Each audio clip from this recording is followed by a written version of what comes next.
각 가정에서 안녕하신지요? 아까 이창원 집사님 왔다 가셨는데 우리 함께 이곳에서 예배드리지 못하는 게 정말 너무 아쉽고 안타까운 마음뿐입니다.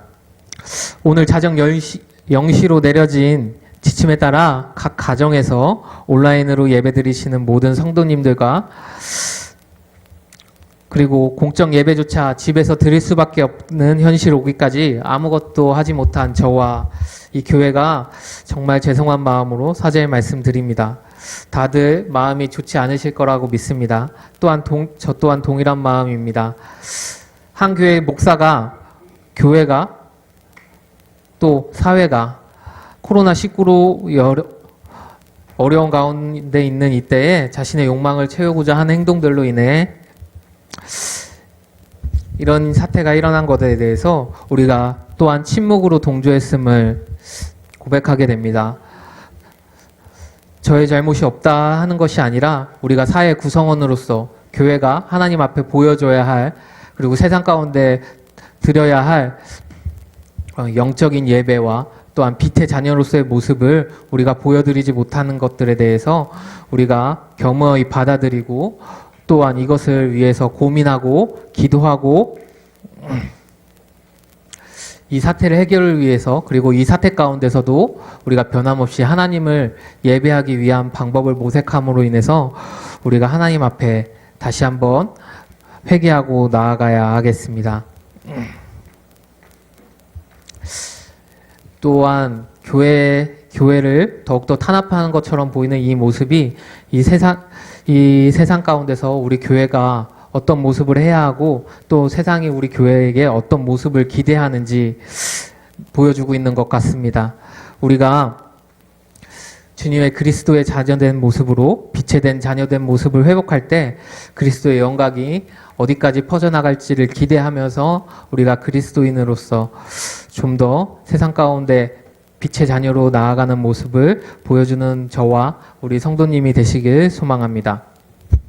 저는 오늘 기독교 역사상 첫 번째 순교자인 스데반 집사님을 대해서 설교를 하고자 합니다. 그리고 스데반 집사님이 마지막 설교를 우리가 같이 함께 나누면서 그 설교 이후에 있었던 사도행전에서 나타난 그 놀라운 부흥의 역사가 다시 한번 우리 각 개인과 이 교회와 이 나라 가운데 있길 소망하며 같이 한번 말씀을 나눠보도록 하겠습니다. 우선 본문 말씀 함께 읽어보도록 하겠습니다. 사도행전 7장 51절에서 60절까지인데요. 같이 한 목소리로 읽겠습니다. 자, 목이 곧고 마음과 귀에 할례를 받지 못하는 사람들아, 너희도 너희 조상들이 선지자들 중에 누구를 박해하지 아니하였느냐? 의인이 오시라 예고한 자들을 그들이 죽였고 이제 너희는 의인의 잡아준 자요 살인한 자가 되나니 너희는 천사가 전한 율법을 받고도 지키지 아니하였도다 하니라. 각 가정에서 예배 드리시는 분은 화면에 글씨가 너무 작으실 경우 성경을 피셔서 함께 봐주시길 바랍니다. 54절부터 다시 읽겠습니다. 그들이 이 말을 듣고 마음에 찔려 그를 향하여 이를 갈거늘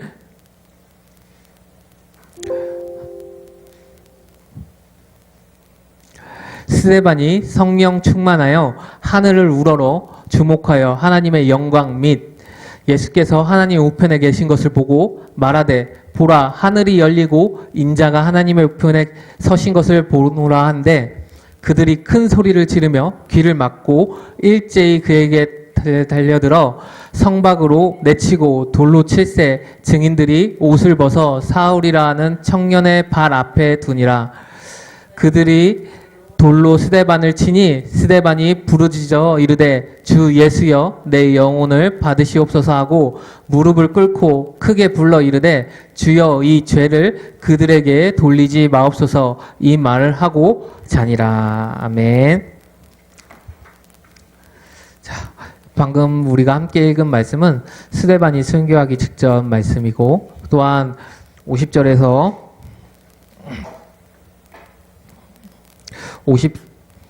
53절까지는 스데반이 궁극적으로 말하고자 하는 내용이었습니다.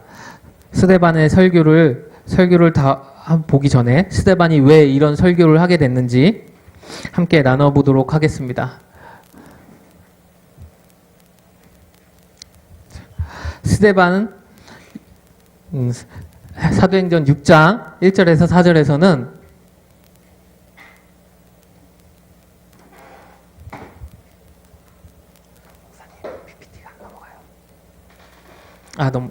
자, 1절에서 4절에서는 자, 교회가 왜 집사들을, 일꾼들을 세워야 했는지 나오고 있습니다. 당시 교회는 베드로와 여러 사도들의 성령 받음과 성령 받은 이후 설교를 통하여서 많은 지체들이 늘어났고 교회가 부흥되게 되었습니다. 이로 인해 교회는 일꾼들이 모자라게 되었고 사도들이 그 말씀을 온전히 전할 수 없는 상황에 놓이게 되었습니다. 그래서 사도들은 말씀 연구와 말씀을 가르치는 데 온전히 하기 위해서 일꾼들을 세우게 되었습니다. 스데반, 빌립, 브로고로, 니가노르, 디몬, 바메나, 안디옥 사람 니골라 등 7명의 일꾼을 선출하게 됩니다. 그 중에서 스데반은 7 일꾼의 하나였고, 그리고 은혜와 권능이 충만하여 큰 기사와 표적을 행하였습니다. 또한 스데반은 믿음과 성령이 충만하고 은혜와 권능이 충만하며 지혜와 성령으로 말하는 사람이었다고 합니다. 네, 이런 스데반은 열심히 전도하였습니다. 은혜와 권능이 충만하여 사람들에게 지혜와 성령으로 말하며 하나님의 나라의 복음을 전하였습니다. 그때 구레네인 그리고 알렉산드리아인 그리고 길리아가와 아시아에서 온 사람들이 회당에서 스데반과 더불어 논쟁하였지만 스데반을 이길 수 없었습니다. 그리하여 그들은 사람을 매수하였고 스데반을 모함하여 공회에게 세우게 됩니다. 5장 27절에 보면 베드로와 요한도 겪었던 일입니다. 사람들은 이 사람이 모세와 및 하나님을 모독하는 말을 한다고 하기도 하고 성전과 율법을 거스르는 말을 계속한다고 거짓 증언합니다. 이에 공회에서 대제사장이 이 고소 내용을 사실이냐고 물어봅니다. 거기서부터 7장 1절이 시작되고 있습니다. 이어질 사도행전 7장에서 나오는 스데반의 설교는 바로 제사장의 이러한 신문에 대한 스데반의 답변입니다. 여기서 스데반은 대제사장들과 모인 사람들의 질문에서 바로 대답하지 않고 자신이 믿는 신앙을 구약과 연결하여 설명합니다. 스데반은 이스라엘의 유구한 역사를 단지 3등분하여 말하고 있습니다. 그 첫 번째는 7장 2절에서 16절입니다. 믿음의 조상 아브라함과 요셉의 이야기입니다. 믿음의 조상이자 이스라엘 각 지파의 시초인 야곱의 11 아들과 요셉의 이야기입니다. 아브라함은 하나님께 땅을 처음으로 약속받은 사람입니다. 또한 요셉은 대기근으로 인해 시련을 당하여서 애굽에 피할 수밖에 없는 상황 가운데 있는 이스라엘 백성들, 당시 75명의 이스라엘 백성들을 애굽을 피난할 수 있도록 기틀을 마련한 사람입니다. 특히 이스라엘에게 있어 땅의 약속은 이스라엘 역사를 관통하는 큰 주제의 한 부분입니다. 이 땅의 약속 아래 이스라엘 반응으로 인하여서 이 땅이 어떻게 변하는지가 그들의 성공과 실패를 판단하는 주요한 역할을 해왔습니다. 아브라함은 영광의 하나님이라는 2절 말씀을 통해서 하나님의 환상을 보았고 땅으로 인도되었으며 나그네되어 살다가 다시 돌아올 것을 약속받았고 그리고 애굽에서 나와 나를 섬기고 약속된 땅에 들어갈 것을 하나님과 약속받았습니다. 또한 요셉은 그 형제들과 비교됩니다. 요셉의 형제들은 요셉을 시기하여 애굽에 팔았습니다. 하지만 외면적으로 보면 요셉은 풍요한 애굽을 다스리는 치리자가 되었고 요셉의 형제들은 기근으로 말미암아 큰 환난을 당하는 사람들이 되었습니다. 이보다 더 중요한 것이 있다면 형제들에게 미움을 받아 고난을 당한 요셉이 자기를 미워하여 애굽에 팔아넘긴 형제들을 초청하여 환난을 면하게 해주었다는 것입니다. 어떻게 이런 일이 가능하겠습니까? 어떻게 나를 팔아먹은 사람을, 나를 핍박하여 죽어도 되는 그런 자리에 보낸 사람을, 죽을 수밖에 없는 그런 자리에 보낸 사람을, 하나님의 도우심이 없으면 살 수 없는 그런 환경에 보낸 사람들을 어떻게 용서할 수 있었을까요? 스데반은 9절에서 요셉이 하나님이 그와 함께 계셔서 이런 일이 가능했다고 고백하고 있습니다. 스데반은 아브라함이 하나님의 인도를 받고 요셉은 하나님께 함께 해주셨다는 것을 공의 사람들 앞에서 밝히고 있는 것입니다. 그리고 너희 여기 모인 요셉의 형제들을 조상으로 삼고 있는 너희들이 요셉을 시기하였듯이 그리고 예수님을 시기하였고 또한 우리를 시기하고 있다고 말하고 있는 것입니다. 둘째는 17절부터 43절까지를 할애하여 모세의 삶을 나타내고 있습니다. 모세의 삶을 40년 주기로 다시 셋으로 나누어서 말하고 있는데요. 첫 번째 40년은 모세가 태어나서 요셉을 알지 못하는 왕위에 올라 이스라엘을 핍박하게 되고 모세는 겨우겨우 살아나서 바로의 딸로 자라나게 되는 과정을 나타내고 있습니다.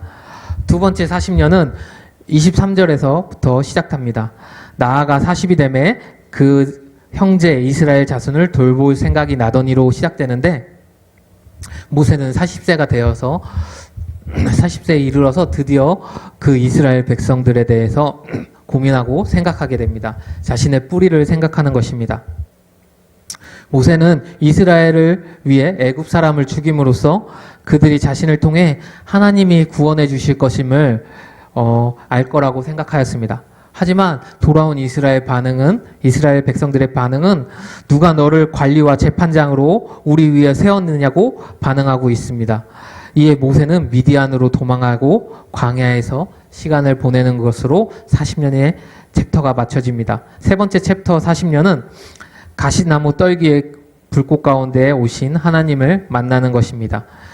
모세는 하나님의 명령으로 이스라엘을 출애굽시키고 애굽과 홍해와 광야에서 40년 세월 동안 기사와 표적을 행합니다. 모세는 이스라엘이 거부했던 관리자와 재판장의 모습으로 이스라엘 가운데 와서 그들을 관리하고 재판하고 그들을 이끄는 자로 서게 되는 것입니다. 이 시간을 스데반은 광야교회라는 표현을 사용하였습니다. 그 광야교회 기간 동안 하나님은 모세를 통하여서 살아있는 말씀을 주셨고 모세는 이 말씀을 받아 광야교회의 교인들을 먹였습니다. 우리 지금의 현실과 또 같지 않은가 생각하게 됩니다. 저희도 하나님이 주시는 귀한 말씀을 매일매일 받아 하나님의 말씀으로 하루하루 살아가는 여러분이 되시길 소망합니다. 스데반은 하나님께서 모세의 시대에 완악한 이스라엘 백성을 저버리고 우상에게 내버리셨다고 마지막에 선언하고 있습니다. 결국 아모스 선지자가 말한 대로 하나님께 드려야 할 제사를 소홀히 하고 우상의 제사에 열정을 들인 이스라엘 백성을 바벨론의 포로의 길로 걷게 되었다는 것입니다. 우리 아모스의 말씀을 함께 보도록 하겠습니다. 이스라엘 족속아, 너희가 40년 동안 광야에서 희생과 소제물을 내게 드렸으나 너희가 너희 광, 식굿과 기운과 너희 우상들과 너희가 너희를 위하여 만든 신들의 별 형상을 가지고 가리라. 내가 너희를 다메섹 밖으로 사로잡혀 가게 하리라. 그의 이름이 만군의 하나님이라 불리우는 여호와께서 말씀하셨느니라. 아멘. 아모스 선지자가 예견한 대로 이스라엘은 결국 바벨론의 포로의 길을 걷게 됩니다. 스데반은 이 말씀을 상기시키며 모세의 삶을 보여주고 있습니다. 그리고 44절에서 50절은 성전에 대해서, 성막과 성전에 대해서 이야기를 나누고 있습니다. 스데반은 모세의 광야 교회를 이어서 광야에서 우리 조상들에게 증거의 장막이 있었으니라고 말하면서 시작을 합니다. 그것은 증거의 장막은 곧 성전에 대한 이야기입니다. 광야교회의 관리자와 재판장은 모세였습니다. 누가 모세를 그 자리에 앉히셨습니까? 바로 하나님이십니다. 모세에게 말씀하신 이가 명하사로 스데반은 성막의 주인이 하나님이심을 다시 한번 밝히고 있습니다. 이 성막을 여호수아가 요단강 넘어 약속의 땅으로 옮겼고, 다윗이 그 처소를 준비하였고, 솔로몬은 성전을 완성하였습니다. 지금도 유대인들에게 아주 의미가 깊은 제1성전을 나타나고 있는 것입니다. 성전이 무엇입니까? 다시 한번 성막은 또 무엇입니까? 우리가 얼마 전 성경 퀴즈대에서 나눴던 것인데요. 성막의 어디에 하나님이 계시다고 하셨습니까? 네, 맞습니다. 바로 지성소입니다. 하나님이 계신 곳이 지성소입니다.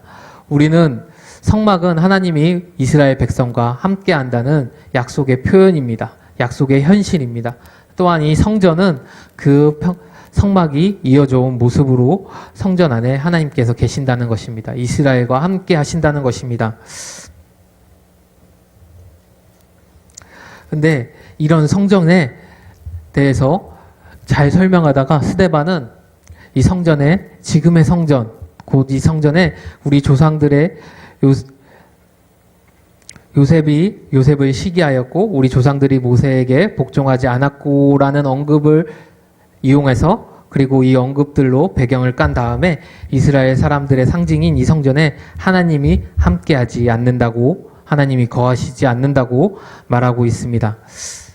다윗과 솔로몬의 성전이 이스라엘 사람들에게 어떤 의미가 있는지 생각한다면, 여기 모인 사람들이 그 성전을 어떻게 생각하고 있는지 생각한다면 그들에게 아주 절망적이고 아주 무서운 말이고, 또한 그들이 믿고 싶어하지 않는 말일 것입니다.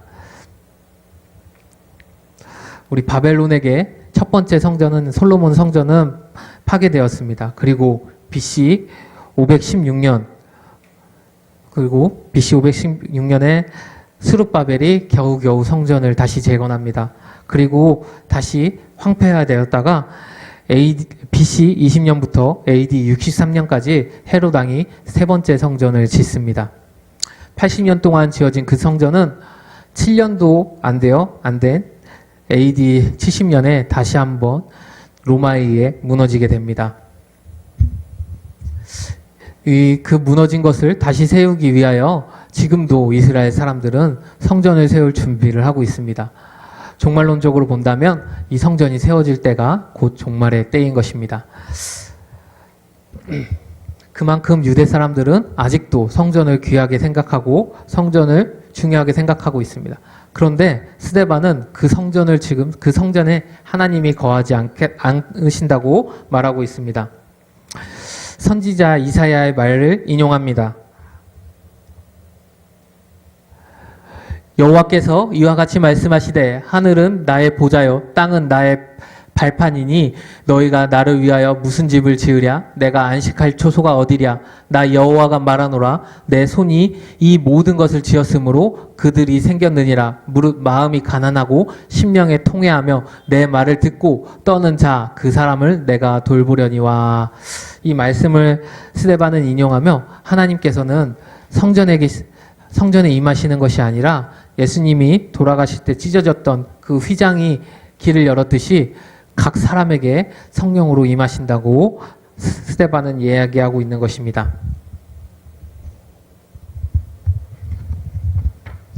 하나님은 나의 보좌요 땅은 나의 발등상이시니 라는 말은 하나님은 어디든지 계실 수 있으시다는 말입니다. 또한 이 모든 것은 다 내 손으로 지은 것이 아니냐라는 말은 자연이나 또한 성막이나 성전이나 사람이나 다 하나님이 지으신 것이라는 것입니다. 그렇기 때문에 하나님은 어디에서든지 임재하실 수 있는 것입니다. 여호와께서 이와 같이 말씀하시되 하늘은 나의 보좌여 땅은 나의 발판이니 너희가 나를 위하여 무슨 집을 지으랴? 내가 안식할 처소가 어디랴? 나 여호와가 말하노라 내 손이 이 모든 것을 지었으므로 그들이 생겼느니라 라고 말입니다. 성막은 모세가 하나님의 명령을 따라 자신이 본 그대로 바로 만든 것입니다. 성전은 다윗이 하나님 앞에서 은혜를 받아 하나님께 간구한 것에서 시작되었습니다. 그리고 솔로몬이 완성하였습니다. 다시 말하자면 모세와 여호수아의 성막은 계시의 산물이며 다윗과 솔로몬의 성전은 기도의 산물인 것입니다. 성막이든지 성전이든지 그 원인은 하나님께 있는 것임을 우리가 기억해야 할 것입니다. 그리스도께서 십자가에 달려 돌아가실 때 성막 휘장이 찢어졌습니다. 휘장이 무엇입니까? 언약궤가 있는 성소와 지성소를 나누는 천입니다. 바울은 히브리서 9장 10장에서 11절에 그리스도께서는 장래의 좋은 일을 대제사장으로 오사 손으로 짓지 아니한 것 곧 이 창조에 속하지 아니한 더 크고 온전한 장막으로 말미암아 염소와 송아지의 피로 하지 아니하고 오직 자기의 피로 영원한 속죄를 이루사 단번에 성소에 들어가셨느니라 라고 표현하고 있습니다. 이제 우리는 그리스도 예수를 믿음으로 말미암아 그 십자가의 사랑과 보혈을 의지하고 주님을 주라 시인하는 그 은혜의 고백으로 말미암아 첫 번째 구원을 받았습니다. 우리는 한 분 하나님과 동체이신 그리스도께서 하늘로 올라가시고 우리를 위해 보내신다 약속하신 성령님이 보혜사 거룩한 성령님이 이제 우리 가운데 들어오시는 것입니다. 우리가 간절히 구할 때 말입니다. 스데반은 대제사장들과 공회 앞에서 하나님과 모세를 모욕했다는 거짓 상소를 위한 변론으로서 이스라엘 가운데 일하신 하나님과 그의 반에 항상 거역하였던 이스라엘을 상기시키면서 51절에서 53절을 통해 말합니다. 목이 곧고 마음과 귀에 할례를 받지 못한 자들아, 이 말은 바리새인들과 사두개인의 누룩에 찌들어서 그리스도의 말씀을 깨닫지 못하고 그 말씀을 행하지 않고 믿지 않고 살았던 너희들아 라는 말입니다. 너희도 조상과 같이 항상 성령을 거스르는도다. 이 말은 너희도 조상들처럼 요셉을 시기하고 모세를 거역하고 하나님을 거역했듯이 지금도 그러고 있다라고 말하는 것입니다. 너희 조상들이 선지자 중에 누구를 박해하지 아니하였느냐? 의인이 오시라 예고한 자들을 그들이 죽였고 이제는 너희가 그 의인을 잡아준 자요 살인자가 되나니. 이 말은 선지자 중에 박해받지 않는 사람이 누가 있으며 너희가 약속받은 땅을 다 뺏기고 이제야 기억하지 않느냐? 너희가 그 기억하는 선지자들이 오리라 약속하신 예수를 너희가 사로잡았고 십자가에 못 박지 아니하였느냐라고 말하는 것입니다. 그리고 너희가 바로 의인을 잡은 살인자다라고 스데반은 공회 앞에 당당하게 고백합니다. 이 말씀이 바로 오늘 본문의 말씀입니다. 스데반은 이 말을 전하고 공회와 그 모인 사람들에게 잡혀서 돌로 쳐 죽음으로 첫 번째 순교를 당하게 됩니다. 어떻게 보면 어려운 말입니다. 할 수 없는 말이고 또한 우리가 하지 못하고 있는 말인 것 같습니다. 우리 또한 그런 말들을 하는 많은 목회자님들이 계신데 그분들은 교단에서 많은 핍박을 받고 계십니다. 또한 그 말을 하는 것으로 말미암아 교단에 핍박받는 것뿐만 아니라 이단으로 정죄되기도 하고 또한 어려운 삶을 살기도 하고 있습니다. 이 말을 마친 스데반은 성령의 충만하여 하늘을 보고 하나님 아버지 우편에 앉아 계신 그리스도를 봅니다. 그리고 선포합니다. 하나님 우편에 앉아 있으신 인자를 예수님을 너희가 보아하라. 우리 또한 스데반과 같은 예배는 무엇일까 고민하게 됩니다. 스데반이 공회 앞에 서서 당당하게 예수 그리스도의 복음을 전하였던 것처럼 우리도 이 세상 앞에 예수 그리스도의 복음을 당당하게 전해야 하지 않을까 생각합니다. 우리가 비대면 사회적 거리두기로 인해 비대면으로 비록 예배를 드리지만 우리가 밟는 그리고 우리가 거하는 모든 땅 가운데서 예수님의 이름을 높이고 예수님의 이름을 알리는 경건한 여러분이, 용기 있는 여러분이 되길 소망합니다. 독일의 한 학자는 믿음을 정의할 때 믿을 수 없는 것을 믿는 용기라고 말했습니다. 어쩌면 우리가 믿지 못하는 것들, 보여지지 않는 것들을 믿는 것이야말로 진정한 믿음이 아니겠습니까? 사도행전 8장 1절에 보면 아직 바울이 되지 못한 사울은 스데반의 죽음을 마땅히 여겼습니다. 그리고 더욱 핍박하였습니다. 예루살렘 교회는 더욱더 큰 핍박을 당하였고 박해를 당하였고 사도 외에는 다 유대와 사마리아로 흩어지게 되었습니다. 7장 1절의 말씀을 보면서 문득 사도행전 1장 8절의 말씀이 생각났습니다. 오직 성령이 너희에게 임하시면 너희가 권능을 받고 예루살렘과 온 유대와 사마리아와 땅끝까지 이르러 내 증인이 되리라 하시니라. 어쩌면 우리는 이러한 모습으로 하나님이 일하시는 것을 보게 됩니다. 지금까지 저희는 스데반의 마지막 설교를 함께 살펴봤습니다. 그러면 오늘 우리는 어떻게 스데반의 교훈처럼 살 수 있을까 묵상해 봅니다. 지금까지 스데반의 설교 내용을 들으면서 우리는 유대인과 스데반 중에 나는 어디에 속한 사람인가 생각해 보셨습니까? 아마도 대부분은 나는 스데반의 편에 선 사람일 거라고 생각하고 계실 것입니다. 왜냐하면 우리는 예수 그리스도를 믿는다고 고백하고 인정하며 유대인처럼 예수 그리스도를 믿는 사람들을 핍박하고 있지 않기 때문입니다. 하지만 스데반의 설교를 자세히 보면 그렇게 단순한 것이 아닙니다. 스데반이 가장 먼저 비판한 것은 예수님을 믿느냐 안 믿느냐, 유대교에 머물러 있느냐 머물러 있지 않느냐 라고 물어보는 것이 아니었습니다. 비판하는 것이 아니었습니다. 스데반은 유대인을 책망한 것은 목이 곧고 마음이 완악하다는 것입니다. 오늘 우리의 영적인 상태는 어떻습니까? 하나님의 말씀을 받고 우리가 하나님의 말씀을 묵상하고 하나님 말씀 가운데 살면서 우리가 그 마음을 완악해 하고 있진 않습니까? 우리가 하나님의 말씀을 받은 자세가 우리가 하나님 말씀을 받는 자세가 하나님 앞에 어떤 모습으로 있는지 다시 한번 우리를 돌아보셨으면 좋겠습니다. 이건 우리 성도님들께 말하는 것만이 아니라 바로 저 자신에게 하는 반성이기도 합니다. 저 또한 하나님의 말씀을 듣고 하나님의 말씀을 묵상하고 매일매일 열심히 3장씩 3장씩 말씀을 읽으면서 그 말씀이 온전히 제 마음 가운데 자리 잡도록 그 말씀이 온전히 내 삶 가운데서 나타날 수 있게 하기 위해 어떤 노력을 기울이는지 고민해 봅니다. 제 고민을 돌아봤을 때 저는 그 어떤 노력도 하고 있지 않은 저 자신을 보게 될 때가 많습니다. 아까 나누던 얘기인데요. 루돌프 아이히만을 소개할까 합니다. 이 루돌프 아이히만은 유대인의 이송과 집단 학살의 실무를 담당했던 사람입니다. 열차에 가스실을 만들었고요. 이 가스실을 만든 목적이 유대인을 학살하는 데 있어 돈과 시간을 절약하는 방법으로 그가 고안해내는 방법입니다. 그는 1961년 예루살렘 전범 재판에 기소되었습니다. 기소 제목은 유대인에 대한 범죄, 인류에 대한 범죄, 나치 통치 기간 중의 전쟁 범죄입니다.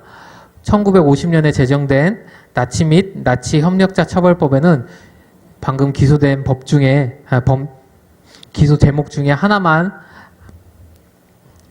범해도 사형이 되게 되는데 이 사람은 3개나 있습니다. 그 당시 그의 재판은 전 세계의 이목을 집중시켰습니다. 이에 아이히만은 자신은 죄가 없다, 자신은 전부 무죄라고 주장합니다. 그는 변호사를 통해 신 앞에서는 유죄라고 생각하지만 법 앞에서는 범죄하지 않았다라고 합니다.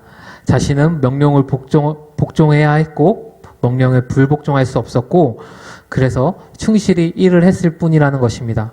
그를 심리했던 6명의 정신과 의사들은 그는 그 어떤 사람보다 심지어 나보다 더 정직하며 심지어 더 율법 정신이 투철했던 사람이라고 말하고 있습니다. 준법 정신이 투철했던 사람인 것입니다. 그는 히틀러의 친대로서 당시의 명령을 거부를 할 수 없었고, 그리고 그의 변명처럼 전쟁으로 미쳐버린 그 현실 속에서 무엇이 옳은지 판단할 수 없는 상황 가운데 있었을 수도 있습니다. 그러나 그의 유죄를 주장했던 예루살렘의 아이히만이라는 책의 저자인 한나 아렌트는 그가 자신이 생각하기를 포기했고 그 많은 결과 많은 사람이 죽었습니다. 그래서 한나 아렌트는 생각하지 않은 죄를 범하였던 루돌프 아이히만은 유죄일 수밖에 없다고 말하고 있습니다.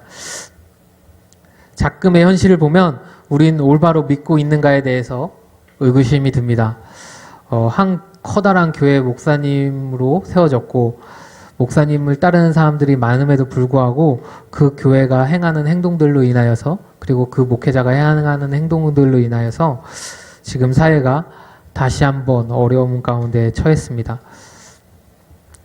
원래 오늘 저의 스데반의 설교는 스데반처럼 진정한 예배를 드리자였습니다.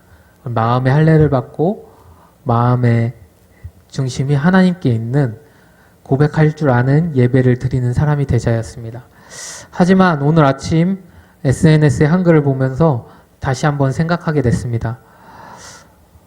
그 글에는 오늘날 교회가 민족과 사회에 대한 공적인 책임을 상실한 채 자기개발과 사적 경건과 인문 교양으로 치부되는 설교를 만들고 생산하고 있는, 그래서 역사를 변혁시키는 힘을 종말론적인 지평을 거세하는 설교를 만드는 설교자들과 설교들을 조심하라는 글이었습니다.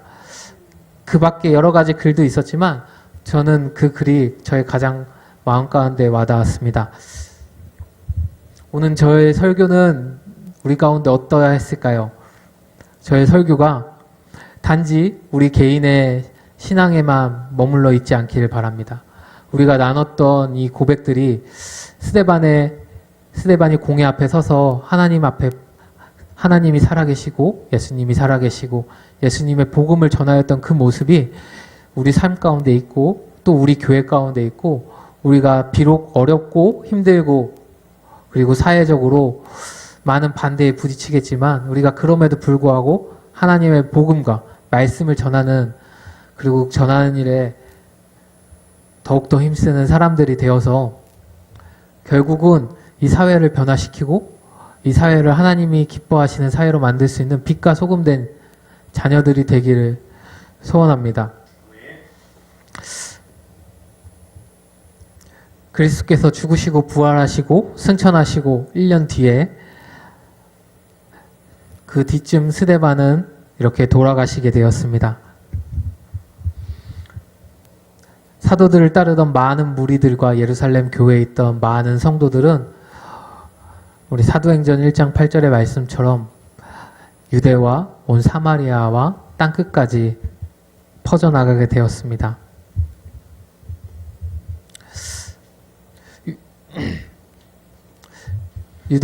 유대교의 지도자들은 예수님의 죽으심을 기억했을 것입니다.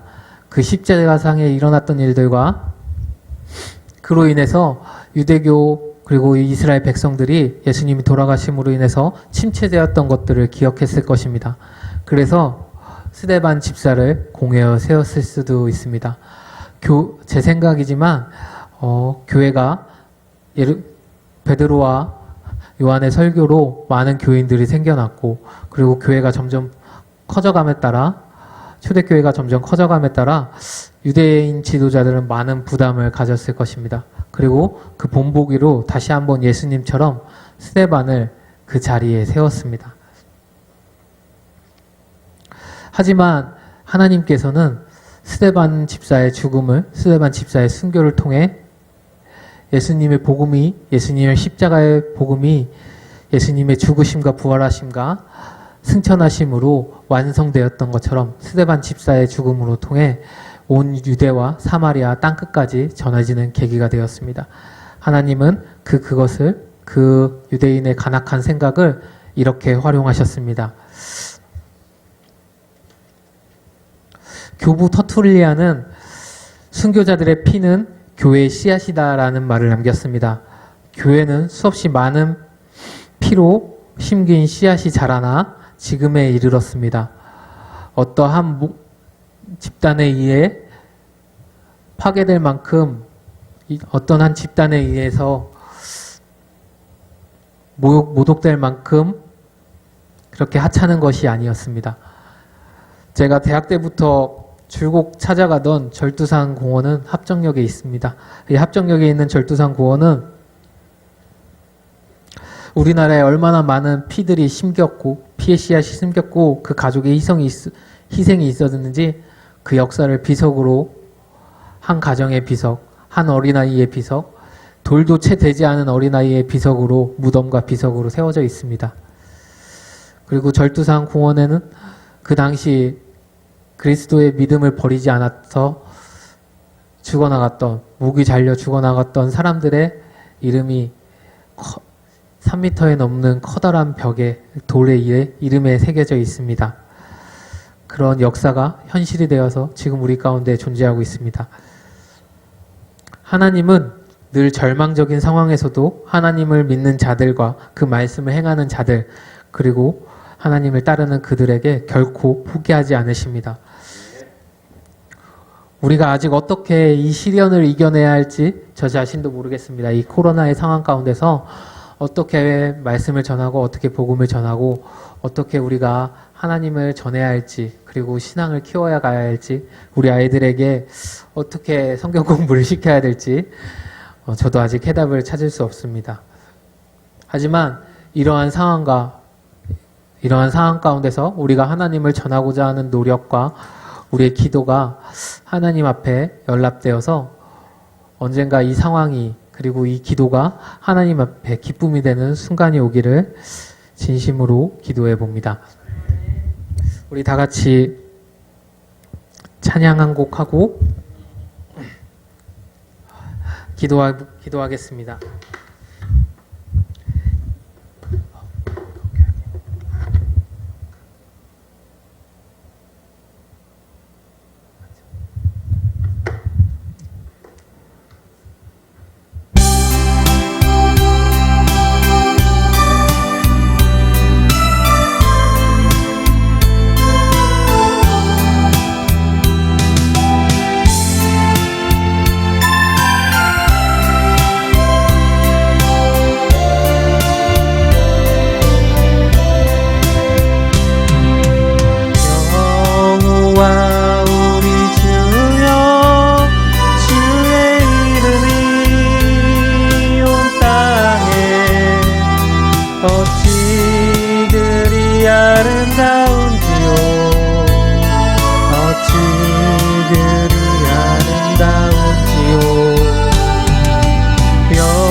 지으신 주의 하늘과 주가 베푸신 달과 별 내가 보니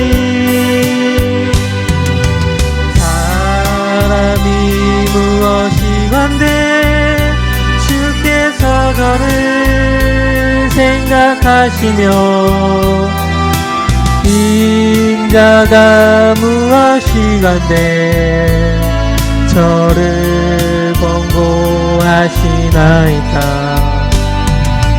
여호와 우리 주여 주의 이름이 온 땅에 어찌 그리 아름다운지요 어찌 아름다운 주요. 우리 이 시간 주님의 성호를 3번 부르면서 우리가 주님 앞에 온전히 설 수 있도록 함께 기도하겠습니다. 주여 주여 주여. 오 할렐루야. 거룩하신 아버지 하나님 감사합니다. 오늘 저희를 사랑하여 주시고 저희를 이 자리에 불러주시면 감사합니다. 하나님, 우리가 어떻게 하여 주님 앞에 설 수 있습니까? 어찌하여 작은 자를 주님 앞에 세우시고 어찌하여 우리를 주님 앞에 세우셔서 이 세상 가운데 하나님을 전파하게 하시고 하나님 앞에 하나님의 말씀을 듣는 자로 세우시고 아버지 하나님, 우리가 이 세상 가운데서 온전한 주님의 빛과 소국을 살아야 하는데 그리스도의 향기를 전해야 하는데 이 교회가 하나님 앞에 이 세상 앞에 빛과 소국으로 살지 못하였음을 고백합니다. 하나님 용서하여 주시옵소서. 이 교회가 주님 앞에 범죄하였고 이 목회자들이 주님 앞에 범죄하였고 제가 주님 앞에 범죄한 자임을 고백합니다. 아버지 하나님 용서하여 주시옵소서.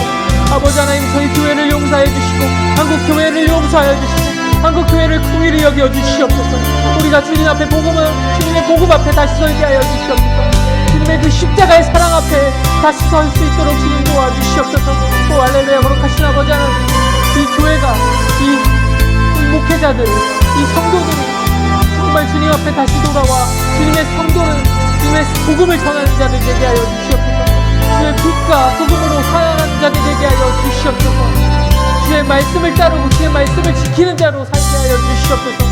주의 말씀이 죽어지는 것이 아니라 주님을 사랑함으로 주의 말씀을 더욱더 지키고 주님을 사랑함으로 주님의 사랑이 우리 가운데 있음으로 말미암아 우리가 더욱더 주님의 말씀을 지키고 율법과 율례를 지키며 주님의 말씀을 사모하는 사람들이 될 수 있도록 아버지 하나님 도와주시옵소서.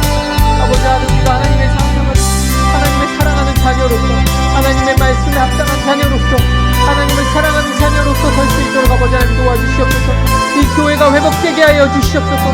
이 교회가 이 피값으로 세워진 이 교회들이 정말 주님의 세상 앞에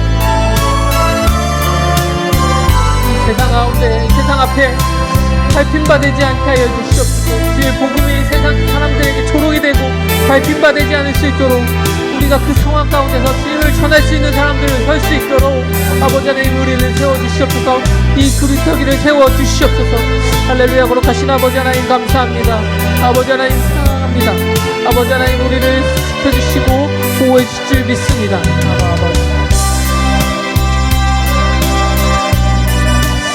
아버지 하나님, 이 교회 가운데에도 우리 구석이 교회 가운데에도 아버지 하나님 임재하여 주시옵소서.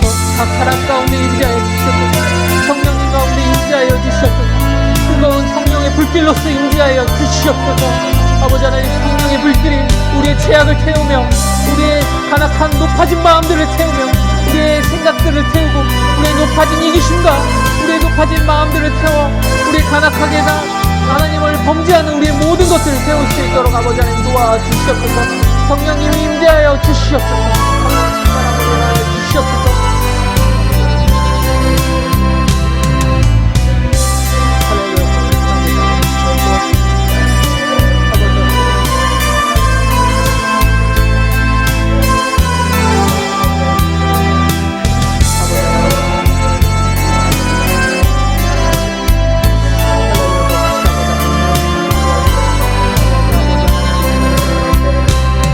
아버지 하나님, 저희가 주님의 열매를 맺는 자녀들이 되지 않는 주님의 말씀이 우리 씨앗, 주님의 말씀의 씨앗이 우리 마음 가운데 심겨내서 우리가 이 말씀의 씨앗을 옥토 같은 토양으로 만들어 우리의 마음 옥토 같은 토양으로 만들어 잘 세우고 잘 키우고 좋은 물을 주고 좋은 양식을 주어 아버지 하나님 좋은 걸음을 주어 정말 주님이 주시는 주님께서 나타내시는 성령의 열매들을 우리가 맺는 자녀들이 될 수 있도록 아버지 하나님 도와주시옵소서.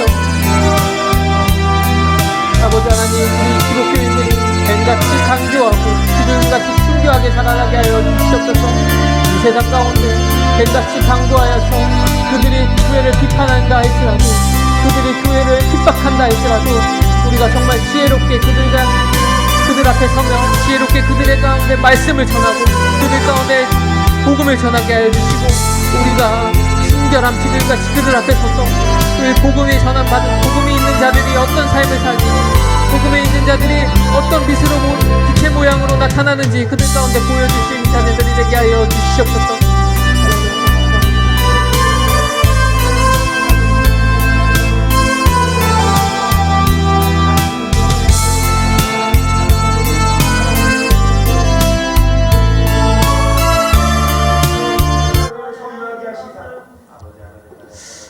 할렐루야. 거룩하신 아버지 하나님 감사합니다. 저희를 사랑하여 주시고 주님의 귀한 말씀이 우리 마음 가운데 심어질 수 있도록 도와주시는 애 감사합니다. 아버지 하나님, 이 교회가 결코 가벼운 교회가 아님을 우리가 다시 한번 고백합니다. 많은 사람들의 핏값으로 산 교회고 더욱이 우리 예수 그리스도의 핏값으로 산 교회임을 우리가 기억합니다. 우리의 머리 대신 예수님을 우리가 더 이상 세상 가운데서 짓밟히게 두지 않게 하여 주시옵소서. 우리가 주님을 더욱더 사랑하고 주님을 높이고 주님을 사랑하는 마음을 세상 가운데 보이고 순결한 비둘기처럼 빛 가운데 거하는 자들로 살 수 있도록 주님 도와주시옵소서. 할렐루야. 거룩하신 아버지 하나님, 이 구루터기를 사랑하여 주심을 감사합니다. 이 구루터기 교회에도 희생의 씨앗이, 기도의 절규가, 또한 꺾이지 않는 말씀의 굳건함이, 그리고 사랑과 중보가 단단하게 털을 다지고 있음을 보게 되었습니다. 아버지 하나님, 이것이 저희 눈에 비록 단단하다 할지라도 아버지 하나님 앞에 부족함이 많은 것을 기억합니다. 하나님, 이 터가 더욱더 단단하여져서 반석 위에 설 수 있도록 주님 도와주시고 우리 교회와 우리 성도들을 통하여서 하나님의 복음이 더욱더 나타나게 하여 주시옵소서. 스데반이 죽음 앞에 담대히 하나님의 나라를 전파하였듯이 우리가 이 어려운 가운데서도 담대히 하나님의 나라를 전파하고 복음을 전파하고 하나님을 높일 줄 아는, 하나님을 경외할 줄 아는 성도들로 세워 주시옵소서. 고맙 감사하신 우리 주 예수 그리스도의 이름으로 기도드렸습니다. 아멘. 주기도문 하심으로 예배 마치도록 하겠습니다. 하늘에 계신 우리 아버지여, 이름이 거룩히 여김을 받으시오며 나라에 임하옵시며 뜻이 하늘에서 이루어진 것 같이 땅에서도 이루어지리라. 오늘날 우리에게 일용할 양식을 주옵시고 우리가 우리에게 죄 지은 자를 사하여 준 것 같이 우리의 죄를 사하여 주옵시고 우리를 시험에 들게 하지 마옵시며 다만 악에서 구하옵소서. 대개의 나라 권세와 영광이 아버지께 영원히 있사옵나이다. 아멘. 한 가지 광고 말씀을 드리도록 하겠습니다. 오늘 유튜브 방송 보시느라 많이 힘드셨죠? 많이 힘드셨을 줄 압니다. 그래서 저희가 다음 금요 예배부터는 줌이나 카카오톡, 단체 통화 등 여러 가지 방안을 살펴보고 바꿀 수 있는 대안을 안내해 드리도록 하겠습니다. 조금만 참아주시고 저희가 안내해 드리는 대안을 모두 함께 참여해 주셔서 더욱더 우리가 즐거운 예배를 드릴 수 있는 상황과 현장이 되길 소망합니다. 감사합니다.